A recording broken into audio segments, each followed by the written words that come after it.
জান্নাত এবং জাহান্নামের মাঝখানে এমন একটা লোক দাঁড়ায় থাকবে যেই লোকটা সবার পরে জান্নাতে ঢুকবে। আল্লাহরে ডাক দিয়া বলবে, আল্লাহ এমন একটা জায়গায় তুমি আমাকে দাঁড় করাইছো যেই জায়গার ভিতরে জাহান্নামের হাওয়া এসে আমার গালের মধ্যে লাগতেছে। এমন একটা জায়গায় তুমি আমার দাঁড় করাইছো, জাহান্নামের আগুন কত ভয়ঙ্কর। দুনিয়ার আগুন যত গরম, জাহান্নামের হাওয়া তার চাইতে 70 গুণ গরম। কেমনে থাকবেন? শীতের দিনে মাথার রৌদ্র লাগতেছে।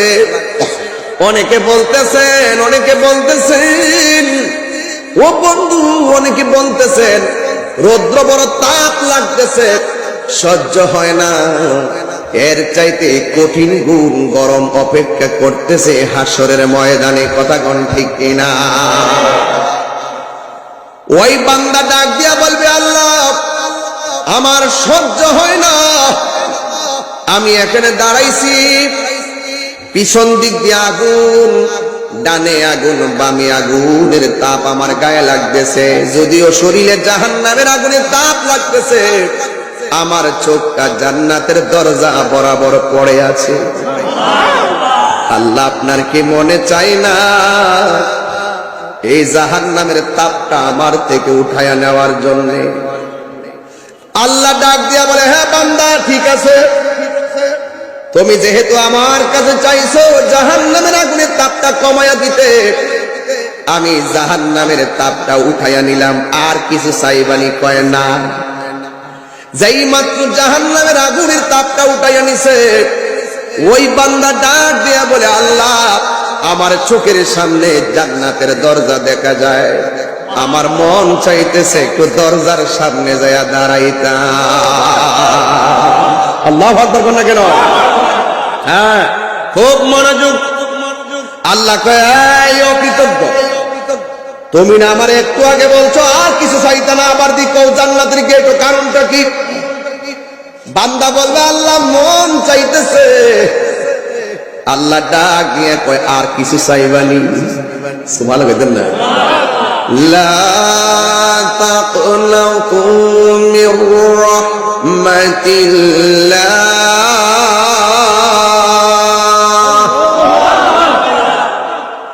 লা তাকনাতু মির রাহমাতিল্লাহ,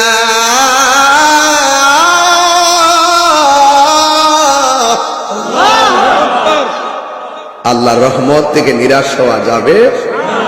আল্লাহর রহমত থেকে নিরাশ হওয়া যাবে? বান্দাকে আল্লাহ ডাক দিবে, বান্দা তুমি না বলছো আমার কাছে কিছু চাইবা না রে অকৃতজ্ঞ। আল্লাহর কাছে বান্দা ডাক দিয়ে বলে, মাবুদ আমি আর কিছু চাইবো না, আমার দরজা পর্যন্ত নিয়ে যাও। ও বন্ধু, বন্ধুরি, এবার আমার আল্লাহ ওই বান্দার দরজা পর্যন্ত নিয়ে যাবে। যাওয়ার পরে যায়া দেখবে দরজাটা খোলা হয়ে গেছে। যেই মাত্র খোলা হয়ে গেছে, ওই বান্দা তাকায়া দেখতেছে ভিতরে জান্নাতের নাজ নিয়ামত দেখা যায়। জোরে জোরে কি আল্লাহু আকবার বলা যাবে না? ওই বান্দা জান্নাতের গেটে যাইয়া যেই মাত্র জান্নাতের ভিতরে নাজ নিয়ামতটা দেখেছেন, দেখার পরে আর মন মানে না রে। আল্লাহরে ডাক দিয়ে কি, আল্লাহ দরজার মধ্যে দাঁড়াইয়া ভিতরে এত ডেকোরেশন দেখবো, আমার তো মন চাইতেছে ঘুইরা ঘুইরা একটু জান্নাতটা দেখবো। জোরে কি আল্লাহু আকবার বলা যাবে না? ওই মুহূর্তে আমার আল্লাহ ডাক দেখ, তুমি না বলছো আমার কাছে আর কিছু চাইবা না, তুমি বারবার লঙ্ঘন করে আমার কাছে চাও কেন? ও আল্লাহ, আমার তো মন মানে না, তোমার সৃষ্টি দেখতে কোন বান্দার মনে না চাই? ও আল্লাহ মেহেরবানি করে আমাকে জান্নাতের ভিতরে একটু দেখার সুযোগ দাও। এবার আল্লাহ রাব্বুল আলামিন জান্নাতের ভিতরে যখন প্রস্তাবটা করবে, আল্লাহ বলবে, বান্দা আল্লাহ তুমি আমাকে একবার জান্নাতের দরজায় আনতে বললা, আনলাম। দরজা খোলার পরে দেখার কথা বললা, দেখাইলাম। এখন তুমি আবার কেন ভিতরে যাওয়ার জন্য বলতেছো? এবার আল্লাহর কাছে ওই বান্দা ডাক দিয়া কই, আল্লাহ ও আল্লাহ গো, তুমি না রহমান, তুমি না রহিম, তুমি না গফফার, তুমি না সাত্তার। তোমার কাছে চাইতাম না, তোমার কার কাছে চাইবো? তুমি না আমরা মায়া কইরা বানাইছো। এই কথাটা বলার পরে আমার আল্লাহ একটা হাসি মারবেন। সুবহানাল্লাহ কয়টা কেলে করিম। আল্লাহর হাসি দেখতে মনে চায় কে চায় না? আল্লাহর দিদার চায় কে চায় না? ওই বান্দা যখন জান্নাতের ভিতরে সর্বশেষ ঢুকবে, ঢুকার পরে আমার আল্লাহ জান্নাতীদেরকে মেহমানদারির আয়োজন করবেন। চিৎকার মেরে কন্যা সুবহানাল্লাহ। বান্দারা সব জান্নাতের ভিতরে যখন যাবে, ওই জান্নাতের ভিতরে যখন নাজ নিয়ামত দেখবে, তখন আমার আল্লাহ বলবে, হে বান্দা তুমি জান্নাত চেয়েছো, তোমার জন্য আমি আল্লাহ একটা জায়গা রাখছি। ওই জায়গাটা কোনটা? ওই জায়গার মধ্যে বান্দারে ঢুকায়া দেওয়া হবে। যেই মাত্র ঢুকায়া দেওয়া হবে, তখন বান্দা বলবে, আল্লাহ এই জায়গাটা কার? কই এই জায়গাটা তোমার জন্য বরাদ্দ। আমি দেখলাম হাদিসে এটার বড় কত জানেননি? এই দুনিয়ার 70টার সমান সর্বশেষ জাহান্নাম থেকে জান্নাতে যাওয়ার জায়গা। ও বন্ধু, ওই জান্নাতের ভিতরে এমন গাছ আল্লাহ দিয়ে রাখবে, ওই গাছের নিচে যদি 80 বছর পর্যন্ত ঘোড়া নিয়ে দৌড়ে, এরপরও গাছের ছায়া শেষ হবে না। ওই জান্নাতটা সর্বশেষ জান্নাতে যে ঢুকবে, ও বন্ধু আমি বলছিলাম না, ভালোবাসেন নবীরে। আল্লাহ মানা নবী মানা নয়, নবী মানলেই আল্লাহ মানা হয়। আল্লাহ মানা নবী মানা নয়, নবী মানলেই আল্লাহ মানা হয়। এই জন্য যাদের অন্তরে সরিষা পরিমাণ নবীর প্রতি, যারা অন্তরের মধ্যে নবীর প্রতি ঈমান থাকবে, আর নামাজ পড়ো নাই, রোজা রাখো নাই, খরচ করার মতো করো নাই, যাকাত দেওয়ার মতো দেও নাই, হজের করার মতো করো নাই, নামাজ পড়ার মতো করো নাই, কিন্তু সময় বেঁধে জাহান্নামী হয়ে গেছেন। কিন্তু জাহান্নামের মধ্যে আপনি জ্বললেও আপনার ঈমানের কারণে আপনি একদিন জান্নাতের মধ্যে যাইতে পারবেন। চিৎকার মেরে কি আল্লাহু আকবার বলা যাবে না? এ বন্ধু, ওই জান্নাতের ভিতরে যখন তার ঢুকাইয়া দিবে, ওই বান্দা ডাক দিয়া বলবে, আল্লাহ এত সুন্দর বাতাসটা কোথায় থেকে আসে? সব দরজা জানালা বন্ধ, এত সুন্দর বাতাস কোথায় থেকে আসে? আমার আল্লাহ বলতেছে তোমার নিচ থেকে আসে।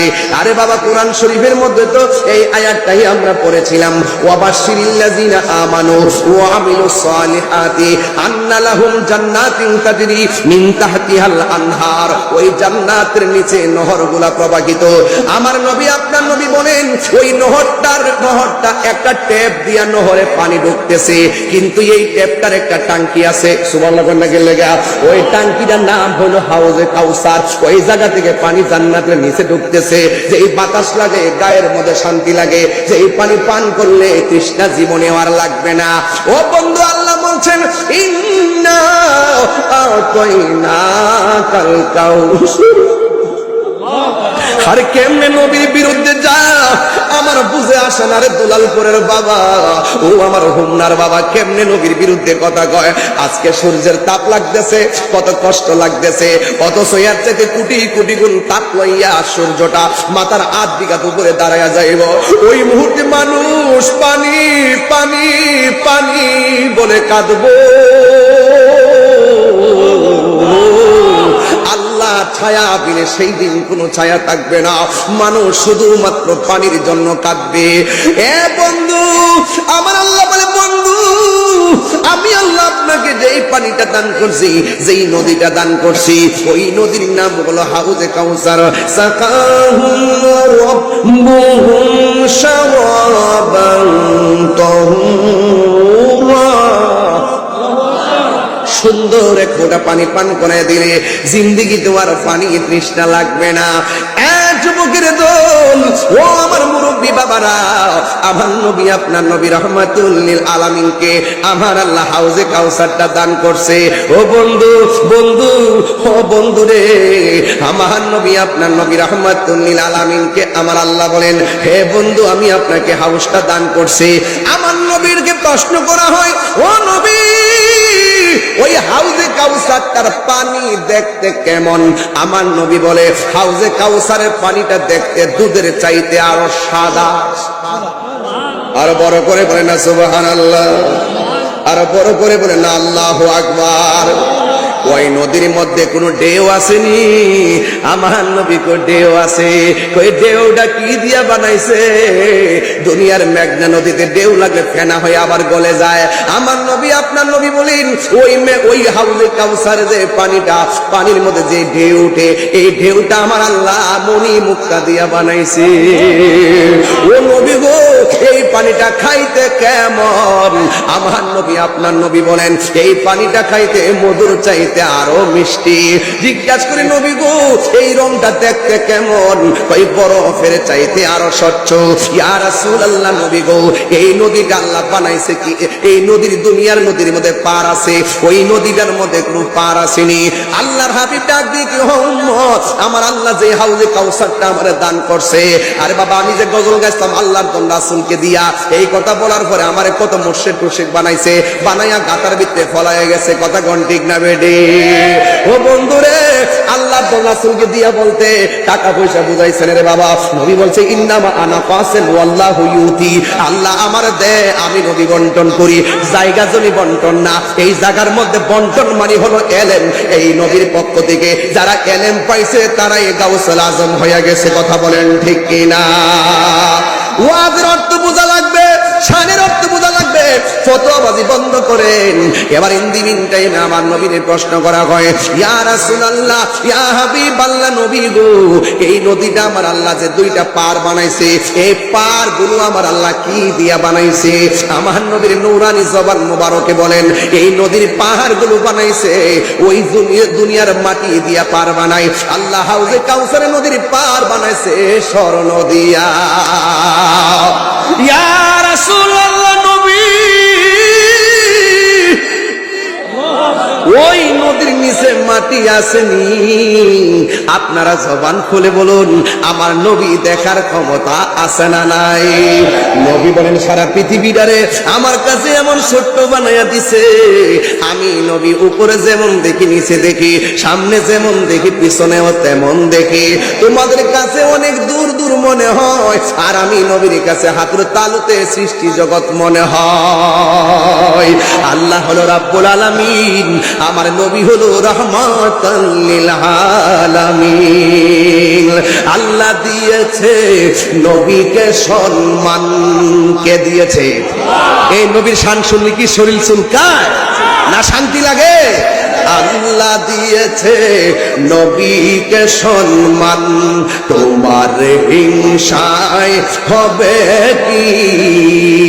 নবীর শোনে বেয়াদবি করলে।